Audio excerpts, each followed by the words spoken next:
Thanks for being with me today, Beverly. I know you've got a busy, busy business. I know that because I just got an email from you, a couple of weeks ago that said you would just bill one of your clients for how much? It was over $25,000 for 1 month.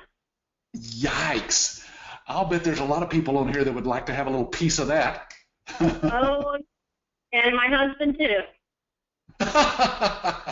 Yeah, I mentioned Steve, and I've got a picture up there. I don't know if you can see your computer screen there or not, but this, as you know, was back in, I forget the month, but it was 2011, wasn't it, that you came through the workshop?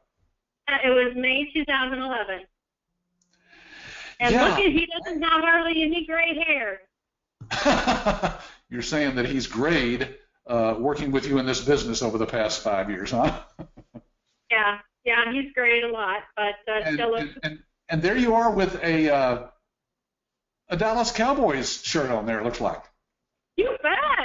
I don't know what I have that word "picks" there in the middle of the screen. Let me get rid of that. Yes. And as you can see, folks, she is holding up, and so is Steve, their certificates. We certify people as medical revenue managers when they come through our training, and that gives you great prestige. I'm sure you use that on all your literature and after your name every time you send an email out, right? I'm a little lacking, but not after today. I'll put it on there. CMRM, Certified Medical Revenue Manager. Yeah, that is great, and it's getting well known all over the internet as licensees from coast to coast are utilizing that certification. Now, the way you get that certification, folks, is you get back with your business coach and go through that training workshop that I told you about earlier. Plus, Beverly, you can testify that there's a lot more learning that they do after that week, huh? Oh my gosh, more than you can ever imagine. That's just the start of it, isn't it? It really is, and it's a lot of fun. I mean, that week is you just learn so much, but it's fun. It's very eye-opening. It's a good jump start to a business, isn't it? Oh, it's fantastic. I don't think anybody does as well a job of training before you start into a business as you guys do. It was fantastic. Well, thank you. You know, I'm glad Adam pushed the recording button because I see it says recording, and I guess he did that realizing that I hadn't pushed that button. So that's good to know. I just now looked up and saw that. Now, folks, we're going to be asking some questions. I'm going to be interviewing Beverly during the webinar. If you have a question specifically that you'd like to ask Beverly, then you can type that right in that question box. I'm going to open that up here on my screen so I can see it, and I'll get rid of all the comments and things that are in there from our initial startup there. And I see a few more people signed in there. Nasoma, thank you, and said that she was driving. So good. Well, I hope you're still driving and not doing anything on your computer other than just listening or your phone. So Beverly, let's start from the beginning. Let's go back to 2011. You just got out in May of 2011 out of our workshop. And so what did you go out and do? What would you do to get this started, and how did you get your very first client? Oh, I basically built the infrastructure of the business, you know, getting all the tax information, all the banking information, business card, anything that I would need to show who I am and what I do. Never being in the medical industry before, you know, it's kind of like, you know, you just go out there and just work it. So basically, right after I did the training, I was building the infrastructure of the business. Yeah, you have to get some groundwork done. Some people do that before they come to the workshop if they have time. Others sign up the week before the workshop so they don't have time till they get back. And there's lots of little details about starting a business, isn't there? People who've not been in business themselves don't realize there is a lot to do. Absolutely. You know, some of the other infrastructure is just taking from the training and learning how to sign up for different networking events. You know, what kind of formal networking groups are out there, the Chamber of Commerce, you know, how to get yourself plugged into the community that you're going to be working with. So that was very valuable information that I was like, okay, where do I start? I can go out and just start knocking on doors and stuff, but how do I really want to get myself invested in the community? And I took the tips from the training, and I'm, 4 different chamber of commerce, a couple different formal networking groups, and I just work it. Yeah, so for people who are brand new to business, for example, that's one of the, about 10 different ways that we teach people to go out and market their business, and one of them is networking, and we'll show you where to connect with those people and how to do it the right way, and how to start getting referrals from those people that lead, sometimes to a client soon after training. We've had people come through training, Beverly, that literally went out the next week and got a referral to somebody and signed them up the next week. So it happens really fast for some people, but others it takes a while, depending on the time they have. Yeah, I was one of those longer people. I have an IT background. I've always been behind the scenes, so getting out and doing some sales was a very foreign concept to me. The whole sales process, sales cycle, I had to learn that from the bottom up, and it was a lot of learning, a lot of school of hard knocks, a lot of, oh my gosh, I won't do that again. But, I was really green, and, it is what it is, and it took me a little longer, but I'm still here in the game. Yeah, in fact, let me put that email up here. I think I blanked out all your contact information. I just wanted people to see that it is for real. Here it is, folks. This was back on July 1st. She said, "Hi, Jordan." That's one of my guys here at the office. "As I sit here reflecting and sending out invoices to my clients for the month of June, I wanted to send you a quick note to say to all of the ABS family, thank you. One of my clients is receiving an invoice for $25,663.93 for our billing services." This is just one of your clients, huh? This is one of them, yes. Yeah. Mm-hmm. And we, Steve and I, are so very thankful for the decision we made to join the ABS family. Well, we're just thrilled that you joined the family too, Beverly, because you're a perfect example of somebody who's just taken this thing, did what we taught him to do. It's a system, right? And if you follow the system, it actually works. It really does. I mean, you guys have taken all the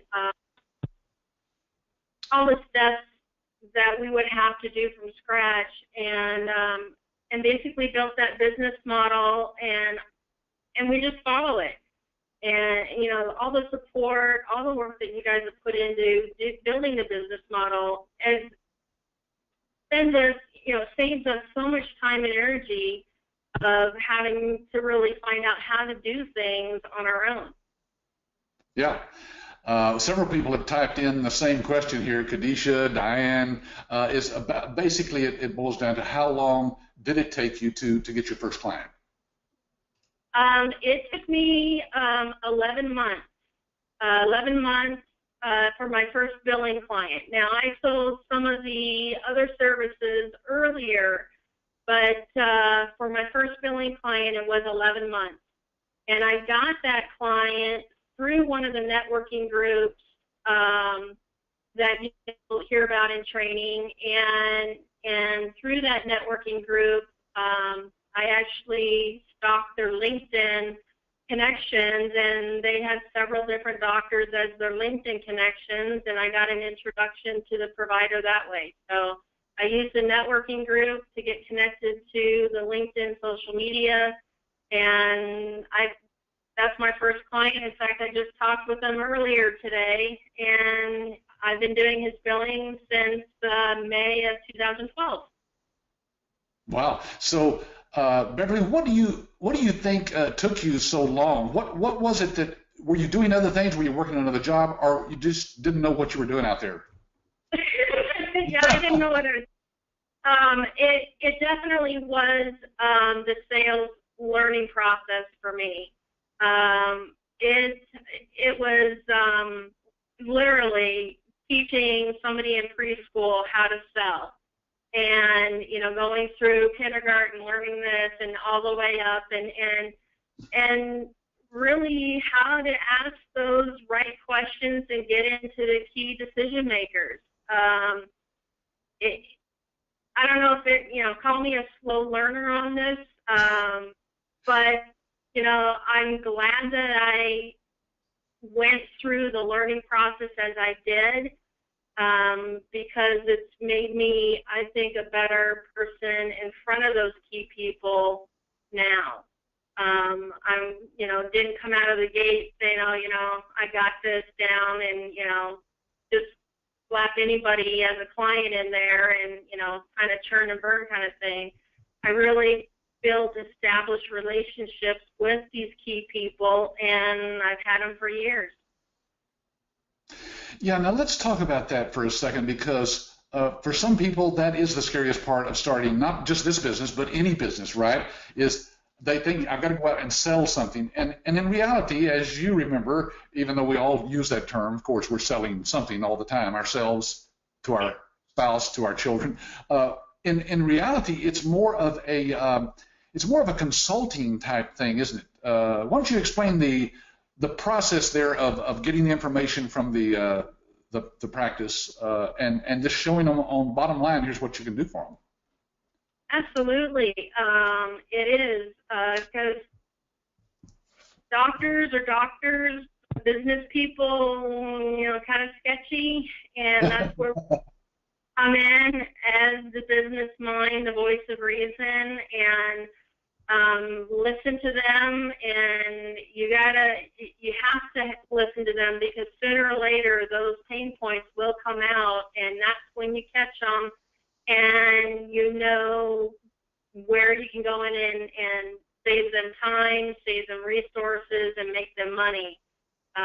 You have to become that very good listener. And, you know, salespeople notorious are the talkers. Well, you don't want to really be the talker. You want them to talk, to divulge the information to you, unbeknownst to them, and then go in there and say, well, this is what I heard you say you're having a problem with, and this is how I can solve it.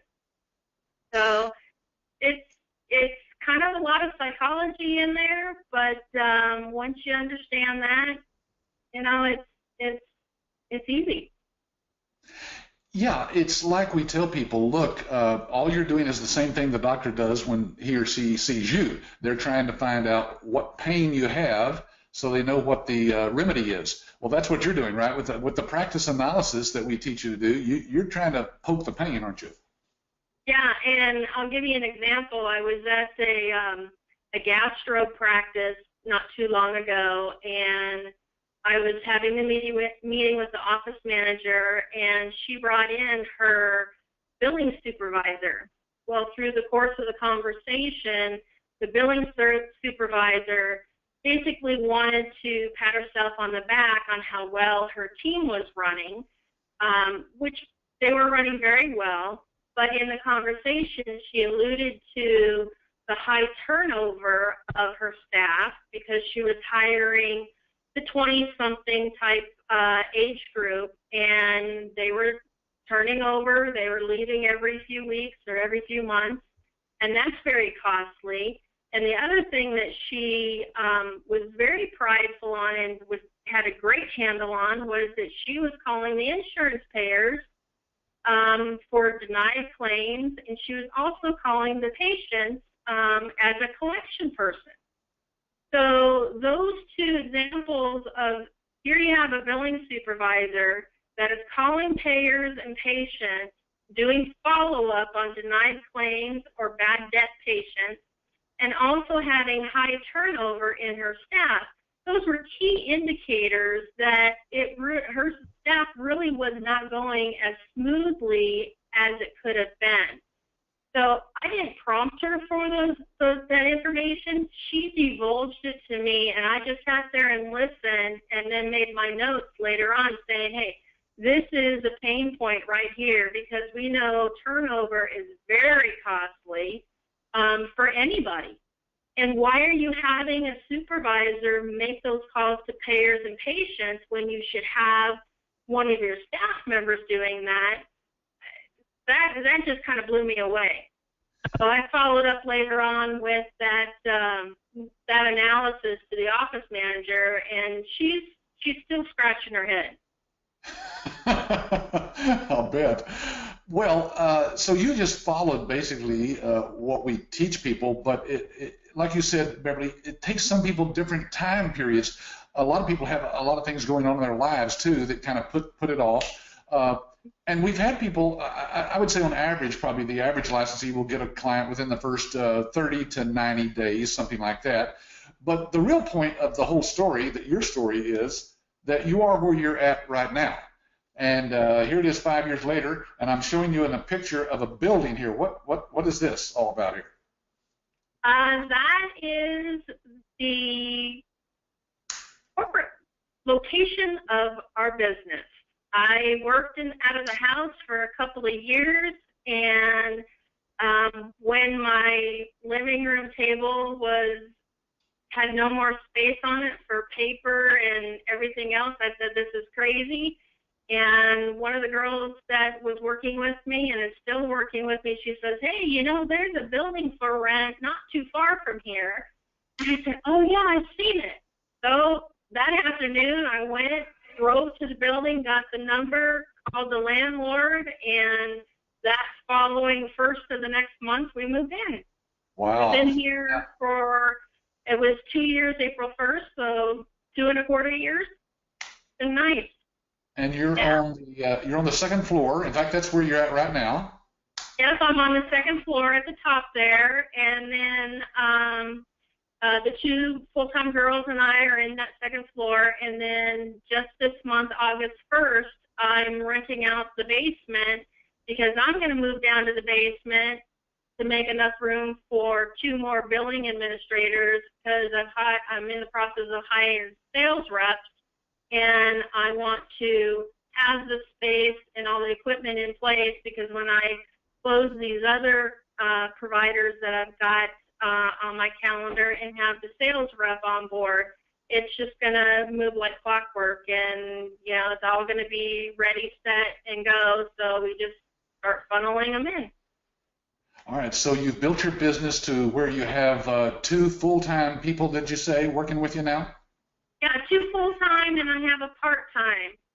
Yep. And then I ramp it up with a couple more part-times when I bring in new clients because I maintain the existing clients with the full-time people, and then the part-time people that I just need for data entry type stuff, I bring them in and then transition it to the full-time people. Wow, you are running a real business there at this point, huh? I've got yes, more than I can do, and I love it. I come in every Monday and I write what I call my default diary for the week of things that I need to get done. And that way I'm proactively looking at my week and checking off each task as I go rather than being reactionary and saying, oh my gosh, I forgot what I did on Monday. So I just keep track of my work week that way, and then I know that I'm not falling behind on writing a proposal or calling people back, and it works out really well.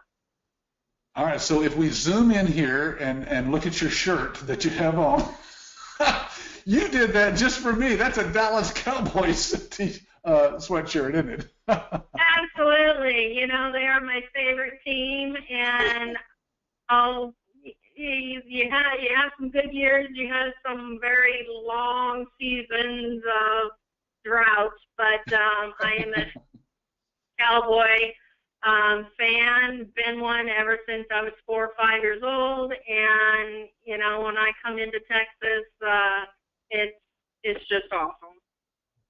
Yeah. All right, let's see. How many clients, this is from Diane, how many clients does she have now? Well, we just talked about employees. Are those true employees, or you got contract people working for you? They are employees, yes. We contract route for a little bit, then on advice of my tax guy, he says, you need to make them employees, and I said, okay. So we're doing the whole tax thing. I do have benefits. I'm doing it all. Yeah, and I happen to know, because we talked a little earlier, that you have 4 clients. So for a lot of people, they're probably wondering, only 4 clients, in this period of time. But kind of explain that to people, why the number of clients is not as important as the volume. And you're obviously billing $25,000 to one. They're doing a lot of volume, just one of them. So. Sure. Great question. I do currently have 4 clients, and the volume of claims is what I focus on, the claim and the claim value, not necessarily how many doctors I've signed up. For example, I had a client that had 8 different providers in it, and it was a pretty good account. But I changed my philosophy and went after the specialty doctors, and specifically that email that Patrick had up there was a pathology doctor here in town, and it's just one provider, and she's got her operations set up very nicely. And she has her own lab facility. Well, they're cranking out anywhere between could be 300 to 400 claims a day, and it's anywhere from $300 to sometimes $1,200 a claim. And they're very easy claims to process. There's not a whole lot of narrative that has to go on them. They're the same codes over and over, so the girls are just going through and churn and burn, and we can pump out those claims in a day.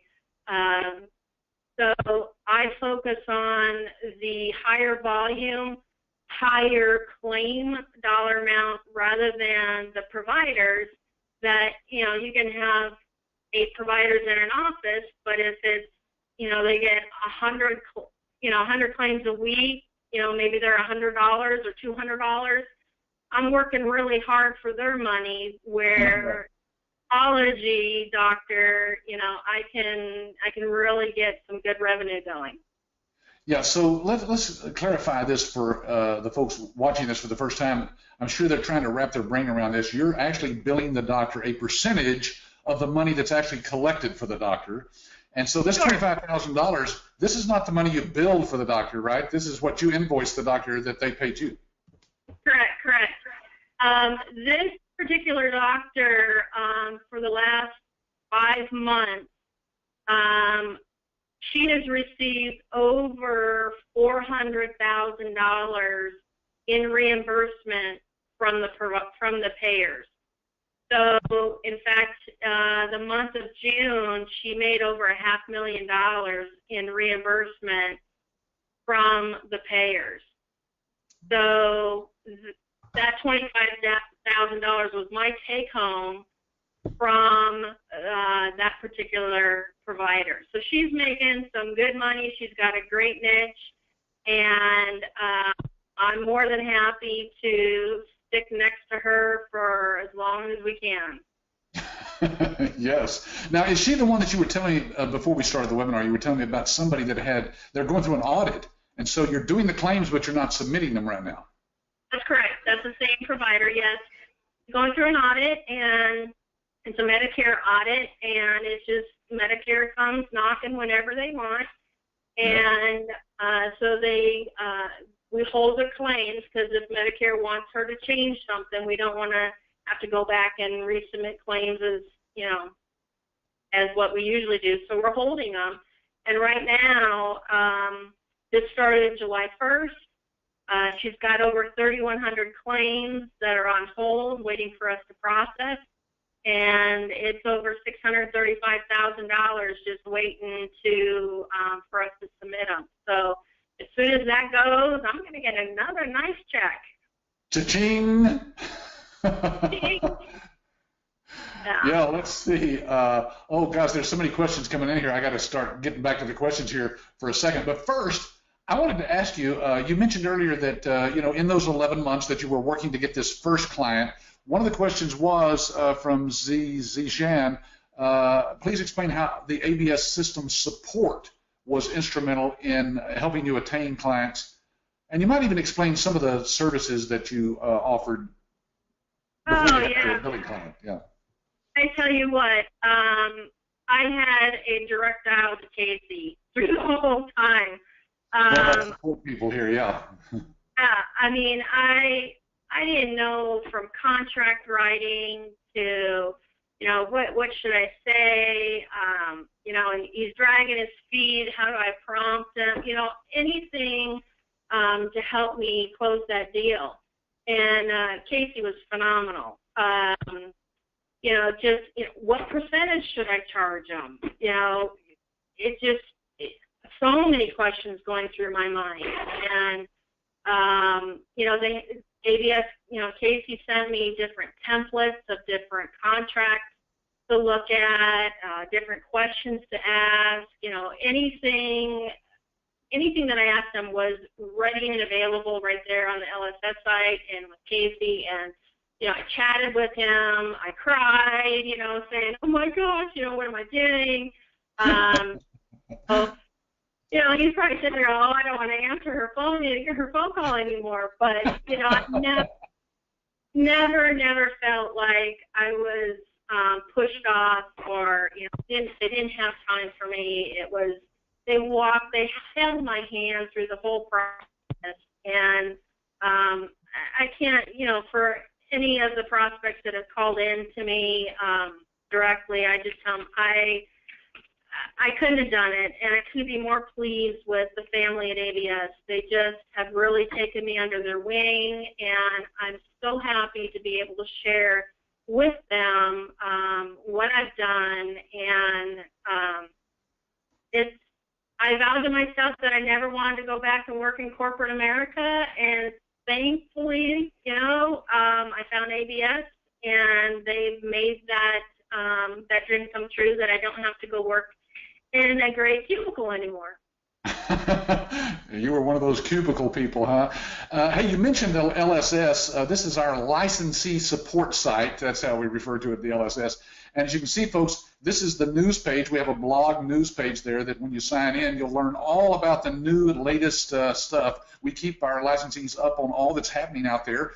Plus, there's just, what would you say, maybe 100 hours of training on all the different services, all the marketing tools. It's incredible. I mean, all the YouTube videos, everything that's taped, the PDF forms, the sample data, the calculations that you can throw in there. I mean, it's just a valuable resource of information to use. Yeah, and that's available to our licensees, by the way. We have lifetime support. So I think when you came through, we were still offering maybe 2 years support or something like that, but we still support you, don't we? Oh, my gosh, yeah. So we opened that up, to just lifetime support. As long as you're alive and we're alive, we're going to support you. Because we make money, of course, on all the services as well, so we try to, help people be as successful as we possibly can. Okay, so I'm going to get to some of the questions here. Meanwhile, I'm going to put up on the screen, let me see if I can get back to the slides here at this point. I think that's this one here, yes. Let's talk about the different services. Of course, iClaim is the billing system. It's the practice management system software that's cloud-based that Beverly uses to actually do the claims and send them in and submit them and so forth. Then there's electronic health records, which I don't know if any of your doctors, have any of them signed up on the EMRX? Yes. Yeah, good. A physical therapy, using it for probably 3 years now. They're bound to be loving that. They can use it on their iPad, and all the data that they put in on their end, of course, shows up on your end, so half the work is already done, isn't it? Yep, sure is. Yeah. And then there's other services, folks, that if you want to, go back and go through our website, you'll learn a lot about some of the other ancillary services, we call them, that you can offer to doctors. There's not as much money to be made in any of these, but they're great door openers sometimes to get your foot in the door, aren't they, Beverly? Oh yeah. Okay, so Gary has a question here. He says, with all the billing and electronic health record options and programs that are out there, how do you stand out from the crowd? How do you position yourself with iClaim and EMRX and our clearinghouse as separate from other billing companies, for example? Our technology partner does a very, very good job at keeping us in the know with their certifications and when they've completed different stages that's required for like meaningful use. I mean, the magazines, the medical magazines we're in, it's just marketing and promoting our technology partners, and I just go and say, here, we're certified through meaningful use stage 2, or we went through the ICD-10 conversion without any hitches. Not a lot of the EMRs out there can say that they went through ICD-10 very well. Our tech partner was done the year before, and you know it's so easy. I mean, I hear these horror stories about ICD-10, and I'm like, I don't know why, because ours is so easy. They made it so easy for us. Well, that's because we have all those codes built into the system. And by the way, that was one of the questions here from Mike. He says, Beverly, did you have any background in the medical field when you started? Nope, not at None all. whatsoever, huh? Yeah. None whatsoever. I've got 20 some odd years in IT. All my undergrad and graduate is in information systems. I had never seen a 1500 form before. Didn't know what it was. Nothing. Yeah, you just started from scratch. Well, people find that hard to believe that you're making the kind of money that you're making now without any training or background in this, but basically it's on-the-job training. Wouldn't you say, more than anything, we give you a good start in that week, but boy, after that, you're learning every day something new, aren't you? Absolutely. You know, and it's fun. I mean, the system, the software is very user-friendly. Anybody who's done any type of computer work, Excel, Word, anything, you know how to turn the computer on and you know how to navigate a keyboard, you're good to go. Yeah, that's right. Now, I'm going to show a picture here of that you sent me that I'm assuming that this is a billboard, huh? Yes, it is. That's nice. It looks like it's sitting right there by the entrance to your New Bloomfield. Yep, the little town that we're in, yeah, we've got maybe 1,200 people in this little town, and I've got a billboard coming into town from the south side, and I got one coming into town from the north side. That is incredible. I have never seen, in the 22 years I've done this, I've never seen a licensee actually put up a billboard. There it is. So how long has it been up there? Actually, it's almost a year. And you know, people at church, in fact, this one guy at church just last week came up and said to me, I see your cute face all over town. You know, and I'm like, hey, you know, it's been up here. And, you know, I put this picture on my business Facebook page. I put it on LinkedIn. I mean, whatever I can do to get the face and the name out there, I'm doing. And you know what? This is a very cheap way to do some marketing. It really is. The guy that did this for me is just phenomenal. I even asked him. I said, "Well, what if somebody wants to write on my mugshot there with a black marker and put the mustache up there? What are you going to do for me?" He says, "I'll come over and just repost it, and we'll be good to go." And I'm like, "Okay."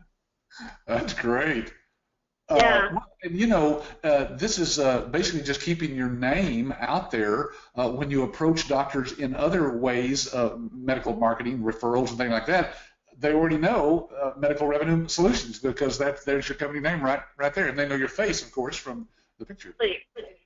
Yeah, staff on our little town, we only have 1,200 people, but at this point on our street, there's over 40,000 cars that pass this billboard every day.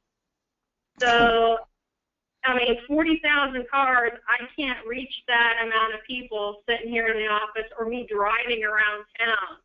So it's a good cheap way to get some advertising out there. Yeah.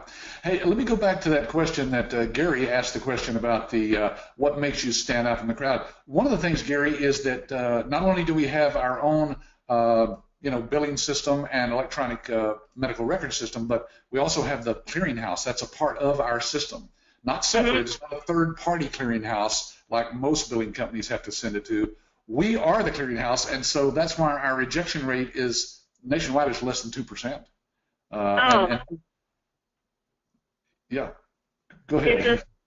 yeah, it's a fantastic point. When I tell providers that we are a clearinghouse, it's like they don't understand that concept yet because they're always used to the third-party clearinghouse. But Yeah, when I tell them that we have our own clearinghouse in-house, and that reduces the time of getting the claims to the payers, then things start clicking. They're like, oh, okay, now yeah, I'm kind of yeah. great stuff. Our system was designed and developed by two medical doctors, and so they actually started out as a clearinghouse, and then they developed the software. This has been 20 years ago, and of course now it's completely integrated. It's won a lot of awards. It is the premier system that's out there. So. Sorry, Beverly, I got to rush here now through some other questions, but let's just grab a couple here. Let's see. All right. Oh, now I'm hung up here for some reason. Can't get my little questions going here. Let me pop it back out here. Okay. Here's a question from Simon. He asked about what kind of company needs to be established to run this business, an LLC or a corporation or and so forth. How did you set yours up, Beverly? Originally, I started as an LLC, and then, again, on the advice of my tax guy, I have changed to an S Corp. Gives me some tax breaks. So I would, if you don't have a tax advisor, I would get one quickly to have, in your area. They know that area and have them walk you through the perks and the tax cuts in your area. But I am now an S Corp.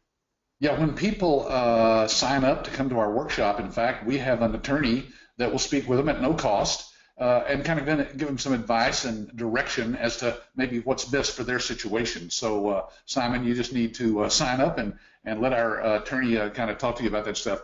Yvette says, how do you convince the doctor, Beverly, to change their in-house billing to outsource to you? What? You sell the benefits of having the system. There's a lot of features, obviously, within the software itself, but if you sell the benefits of having this particular piece of software, then you've got them. For example, one of the prospects that I'm working with right now, I have proven to them, not that I go into any practice saying I want to cut staff, but I've showed this practice that with our system, they would be able to reduce their staff by 3 full-time people. And that speaks volumes to them. They immediately see salary and benefits without 3 full-time people is a cost saving. Now, what I do is I encourage them to enhance the skill sets of the people by using our software, and it streamlines their workflow. So you're building the self-esteem, you're building the morale of the people that are in the office with your software, but you're also educating the providers that, you know what, your current process, you have 3 full-time people doing this, and with our process, you don't need 3 full-time people to do it. They have one person dedicated to applying payments, insurance payments, one patient, one employee, full-time. With our process, when it's all set up electronic, come in and we can apply the electronic payments within a couple of minutes. So they're seeing that they have one resource full-time manually applying the insurance payments. When I show them on the demo how easy it is to apply the payments automatically in a couple of minutes, I mean, their jaw drops. They just can't believe that it really works, Yeah. and it does. And sometimes you're actually helping the doctor to reallocate the time of those employees, like you said, and retrain them to help the doctor see more patients. That means more revenue there too. Absolutely, absolutely. That's very key. I mean, you teach them. It's basically old school and new school, and you teach them how the current workflow can better their practice, so they can see more patients, so they don't have to spend night after night handwriting their notes. All my clients complete their notes before they go home for the night, and that's unheard of in the industry. I mean, they do click, click, clicks. They can customize the narrative if they want, but it just works. I mean, they're so happy. In fact, one of the other prospects I have, another physical therapy prospect, I invited them to go over to my client, my physical therapy client, and observe the practice using the software. And they did, and they couldn't believe how easy it was. In fact, when I talked to them, my client today, he said that word. He said they could not believe how easy it was to do the notes on the appointment for the patient. Yeah, so it used to be that doctors would outsource their billing to a company who used some kind of software behind the scenes. He didn't know what was going on. You can give access to your doctors into the system with their own login and password, right, so that they can see the reporting and the real-time status of their claims. Plus, the front office people can use the online scheduler and have access to it as well. They just can't do the billing. Right. Yep. Okay. And I, on my scheduling of my appointments, based off of the scheduling of my client's patients. Like tomorrow, this particular client has 25 appointments. Well, I wanted to stop in and see him because I'm going to be in that area. So I went into the scheduler, looked to see his appointment list, saw that there was an opportunity between 10:30 and 11 that he doesn't have an appointment, so that's when I'm going to drop in and see him. Sure. Yeah. Perfect. Yeah. And the doctors love it because they can also access it on their iPhone or their any phone, of course, and on the golf course and see their schedule, can't they? Oh, yeah. They love it. Let's see. Joshua says, do you have, oh, he's got two questions here. One is, do you train your employees yourself? Yes. Yep. And do you have a standard billing cost? I think what he's saying, a standard billing fee maybe that you're charging to doctors. Can you give us a range of fees that you charge? Yeah, I do have a standard. Depending on the specialty of the doctor, I might deviate from that if they come back to me and it's, they're hedging on, should I or shouldn't I? But anywhere between 5 and 8% is usually a good range. But yeah, I do have a standard that I start with across the board. Doesn't matter what kind of doctor it is, and then I evaluate and I go from there. Yeah, but you can always start high and drop the price. Come up with a reason to drop it, right? Absolutely, I start high and then go from there, and it works. It does work. The only time I've dropped my price is if it's a very high volume, high claim fee going into it. When I know that I'm okay with going from 1% to 0.5% or whatever the case may be, because I'd rather land that client and get that high volume going than just say no and the next guy gets it.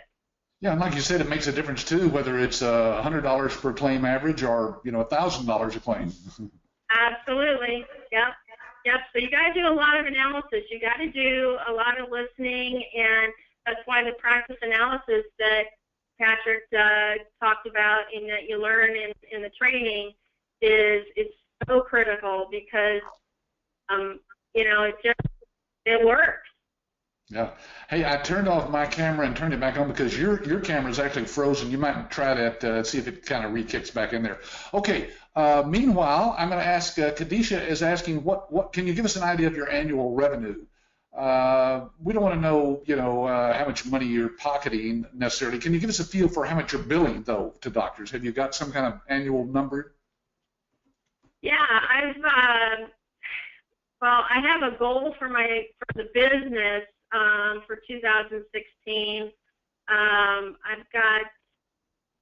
looking at my cheat sheet board over there. I've got 350K as the goal, and we're going to exceed that by the end of December.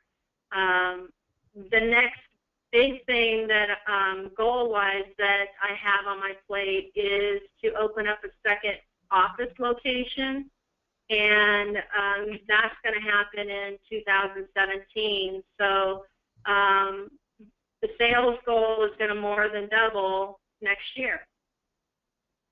Wow, that's incredible. Because did you say you had 4 people that you've given them practice analysis and you're waiting for hearing back from them? That's correct. That's correct.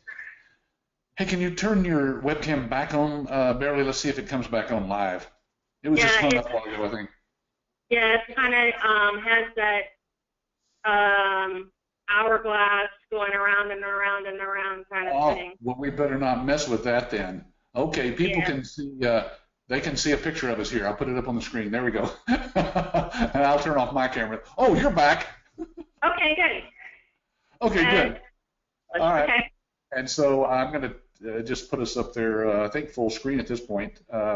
Okay, now, let's see. I disappeared, though. I don't see myself. Oh, there I am. Okay. Sometimes I don't know how to use this technology either. But now one of them is, a question here is about, Jishan says, what is the strategy ABS has for helping inexperienced new starters to help market and get new clients? I'm going to put that off because we have a lot of information on previous webinars that we've done, Jishan, that you can go back and look at, or ask your ABS coach that sent you the email about this. Let's see. Let me look at a couple of others here. Wow. Karen says, since you had no prior experience in the medical industry, Beverly, did you need to obtain certification as a professional biller and coder? No, not at all. People think that there's some kind of magical government, I guess, certification that makes you officially a professional coder and biller, but there's not, is there? Our certification is as good as anybody's. Yeah, and the reason why I didn't is because of the software. The software actually does all the thinking for me, because when the doctor has the EMR, selecting the codes that, the diagnosis codes or the CPT codes, and I just get used to what they're coding, and then once I'm familiar with it, if something does look out of whack, then I'll call them or text them and say, hey, what about da-da-da-da? But the software does, all the thinking. If there's a text description of what it is, of what the charge is, if it's an incorrect code, it prompts you and says it's invalid. So there's so many pre-edits in the software, like Patrick alluded to earlier, that the rejection rate is basically nothing. A claim won't go out with an incorrect code. A claim won't go out if something else is required. So, the certification is, again, I think it's the old school and new school. If there's somebody that you would like to hire that has it, that's great, because the old school practices are going to say, oh, okay, she's got a certified coder on her staff. That's good. But it's not necessary. Yeah, and our CodeWrite service that you can offer to doctors, we've actually got over 100 certified professional coders that can help you with the codes for a fee, of course, that you pass on to the doctor. But you can say, as a part of our network, that you have those professional coders on your team. Right. Let's see. Karen says, what is the fee that you pay to ABS per transaction or claim for the clearinghouse? I have never ABS 1 penny more than my entry into the whole business model. I have never received an invoice, never heard from Patrick saying, hey, you owe me $5. Nothing. Yeah. Well, and that's because, you know, the license fee that we charge, that's an upfront one-time fee. And we just figure that we don't want to nickel and dime you to death after that. So there are no support fees. There are no training fees. We do webinars weekly at no charge to our licensees. That's because, again, we make money on all the services on the back end from our technology partners, so we don't have to charge anybody anything. Let's see. Gary says, do you operate on an annual or other type of contract with your doctors? I have done some consulting work, yes. For the billing, do you lock them into a year or? Actually, for the billing, I have the contract auto-renew, so I'm constantly, those contracts are year over year. But I have done consulting work where it's just, you know, a block of time, whether it's 3 months or 6 months. You know, they bring me in for a project, and I bill them at an hourly rate rather than a percentage, and that's worked also.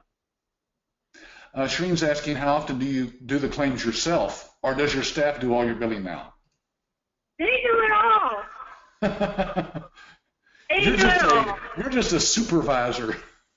Yeah, in fact, I kind of get some looks from the girls every now and then saying, would you just keep your fingers out of that? We know what's going on. You go do your thing and let us do this. And I'm more than happy to let them do their thing. Yeah. Okay, let's see. A couple other questions here that I'm going to answer after I let you go, Beverly, because we're right at the top of the hour. This is the question, though, that somebody wants to know. Vicky wants to know, what is a fair compensation for employees? Can you just give us a feel as to how you pay them? Is it per hour, per claim, on a salary? How do you do that? Yeah, area, you know, I can go as low as $10 an hour up to, you know, $20, $22 an hour and everything in between. The girls are very happy with their rate. They get benefits. I have them, you know, vacation, sick time. I do have supplemental medical. Next year, one of the other goals is a 401k and full medical benefits. So they're very happy. I also give them perks. Oh, one of the girls told me to make sure that I tell people on the webinar that you bring us ice cream weekly.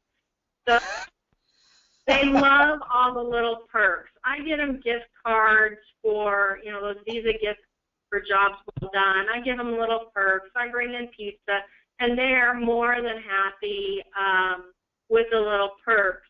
And their rates are very comparable to our area. So it's a win-win. Yeah. Okay. Victor wants one last question. Victor wants to know, have you used any sales reps yet? Yes. I have had one experience early on with a sales rep, and then I'm actually right now in the process of interviewing, and I'm going to be hiring 3 sales reps and let them duke it out with where they want to go and who they want to prospect. Good for you. Well, yeah. You're gonna need that extra space in that building and extra people. I'll be looking for an email saying, Patrick, I rented out the whole building. Cannot wait. Well, Beverly, thank you so much for your time today. I know this has been a real encouragement to everybody that's on here. I blanked out your phone number on that billboard earlier because I didn't want everybody just calling you, but would you take calls from people if they got back through their ABS coach? Oh, absolutely. Anytime. All right, folks, so get back with your ABS business coach that you've been working with here at the office, the one that sent you the email, and ask if you can talk with Beverly. Thanks again, Beverly. Bye for now, and I'm just going to answer a few more questions here for folks. Okay. Thank you, Patrick. You're welcome. Thank you.